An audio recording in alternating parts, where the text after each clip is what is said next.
बहुत बड़ी उपलब्धि मेरे नेता, मेरे पिता आदरणीय रामविलास पासवान जी ने लोक जनशक्ति पार्टी को जिस ऊंचाइयों तक हिंद की चादर श्री गुरु तेग बहादुर जी, जिनके 350वें शहीदी वर्ष पर हरियाणा सरकार 1 से 25 नवंबर तक श्रद्धांजलि स्वरूप राज्य भर में विभिन्न कार्यक्रम आयोजित कर रही है। इसी आयोजन श्रृंखला में हरियाणा सरकार उनकी स्मृति में 4 पवित्र यात्राओं का आयोजन कर रही है, जिसमें पहली यात्रा 8 नवंबर को रोड़ी सिरसा से, 11 नवंबर को गुरुद्वारा गुरु नानक देव जी गोरखनाथ पिंजौर से, 14 नवंबर को फरीदाबाद से और 18 नवंबर को सढौरा यमुनानगर से यात्राएं आरंभ होकर 24 नवंबर को कुरुक्षेत्र पहुंचेगी और 25 नवंबर को होगा इस राज्य स्तरीय पावन आयोजन का समापन समारोह।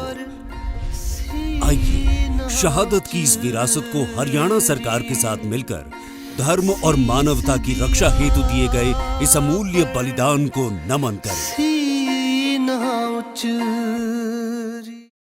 लेकर जाने का सपना देखा था।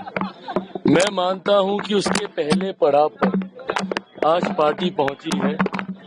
आज पहली बार हम लोग बिहार सरकार का हम लोग मजबूत हिस्सा बने हैं। हम लोगों के 2 विधायक बिहार सरकार में मंत्री की भूमिका में आज मौजूद हैं। ऐसे में मैं मानता हूं कि ये जीत न सिर्फ पार्टी की है बल्कि पार्टी के हर उस कार्यकर्ता की है जिन्होंने कभी मेरे नेता, मेरे पिता आदरणीय रामविलास पासवान जी के साथ कंधे से कंधा मिलाकर इस उम्मीद के साथ कि वो बिहार को एक विकसित राज्य बनता हुआ देखेंगे, इस पार्टी की नींव को रखने का काम किया था। आज मैं इतना जरूर मानता हूं कि मेरे नेता, मेरे पिता आदरणीय रामविलास पासवान जी जहां कहीं भी होंगे, खुश होंगे, आशीर्वाद दे रहे होंगे। ये विश्वास मैं बिहार की जनता को भी दिलाना चाहूंगा कि जिस उम्मीद के साथ पार्टी को इतना बड़ा और गठबंधन को इतना बड़ा जनादेश दिया गया है, उनकी जिम्मेदारियों का एहसास भी है मुझे। आने वाले समय में बिहार फर्स्ट, बिहारी फर्स्ट की सोच के साथ हम लोग बिहार को विकसित राज्य बनाएं, इस लक्ष्य के साथ हम लोग अग्रसर होंगे। मैं इतना जरूर मानता हूं कि अगले 5 साल बिहार के लिए एक स्वर्णिम काल की तरह होंगे, जहां एक तरफ मेरे प्रधानमंत्री नरेंद्र मोदी जी की सोच, तो वहीं दूसरी तरफ मुख्यमंत्री नीतीश कुमार जी का अनुभव, लोक जनशक्ति पार्टी रामविलास का बिहार फर्स्ट, बिहारी फर्स्ट का संकल्प और एनडीए की एकजुटता की ताकत, ये अगले 5 साल बिहार को विकास के अलग अलग मापदंडों पर ऊंचाइयों तक लेकर जाएगी। ये विश्वास जरूर मैं बिहार की जनता को दिलाना चाहूँगा। प्रशांत किशोर लगातार कह रहे थे कि अगर सम्राट चौधरी और अशोक चौधरी मंत्री पद की शपथ लेते हैं तो निश्चित तौर पर फूट जाएगा। मुझे लगता है जनता ने कई सवालों के जवाब देने का काम किया है विपक्षियों को, जिन्होंने जो आरोप लगाए। जनता से बड़ी कोई अदालत नहीं हो सकती, और जब जनता ही आपके लिए फैसला लेती है तो मुझे लगता है कई उन सवालों पर पूर्ण विराम अपने आप लग जाता है जो विपक्षी राजनीतिक दृष्टि से, राजनीतिक सोच से आपके ऊपर लगाने का प्रयास करते हैं। अब वो भले पीके हों, प्रशांत जी हों या विपक्ष के तमाम नेता, जो अहंकार की परिकाष्ठा को पार करते हुए जनादेश का इंतजार किए बिना 18 तारीख को शपथ ले रहे थे। मुझे लगता है तमाम सवालों के जवाब जनता ने देने का काम किया। बस धन्यवाद। कल सुबह मैं विस्तार से प्रेस कॉन्फ्रेंस करूंगा ताकि आप लोग आराम से सारे सवाल ले लें। आज बस सिर्फ धन्यवाद। तेजस्वी प्रसाद यादव ने बधाई दी है क्या? तेजस्वी प्रसाद यादव ने बधाई दी है क्या? नीतीश कुमार जी को अच्छी बात है, देनी चाहिए।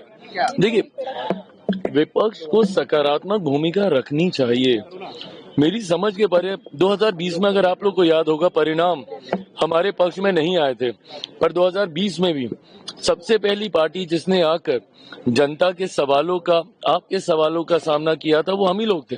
सबसे पहले 2020 में मैं सामने आया था और अपनी हार को स्वीकार करते हुए तमाम सवालों के जवाब देने का काम किया। ऐसे में नेता प्रतिपक्ष की भूमिका में रहे हैं। जनादेश आए, इतने दिन हो गए, सरकार बन गई। ऐसे में आना चाहिए, जनता के सवालों का, आप सबके सवालों का जवाब देना चाहिए।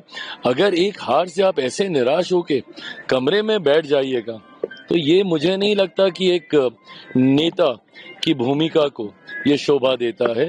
हार जीत एक तरफ है, पर कम से कम उस परिस्थितियों का सामना करने की हिम्मत आप में जरूर होनी एक चाहिए। सवाल है, या मंत्रालय मैटर करता है आपके लिए, जिम्मेदारी दी गई है? ये सरकार as a whole, as one unit हम लोग काम कर रहे हैं और जिस तरीके से मेरे प्रधानमंत्री की सोच रही है सरकारों को चलाने की, साइलो से निकलकर हम लोगों ने इंटर मिनिस्टीरियल इंटरेक्शंस करते हुए हम लोगों ने सरकार चलाने का काम किया है। केंद्र में पिछले 10-11 साल में यही हम लोग का अनुभव रहा है कि हर वो मंत्रालय जो साइलोज में काम करता था वो साइलोज से बाहर निकला।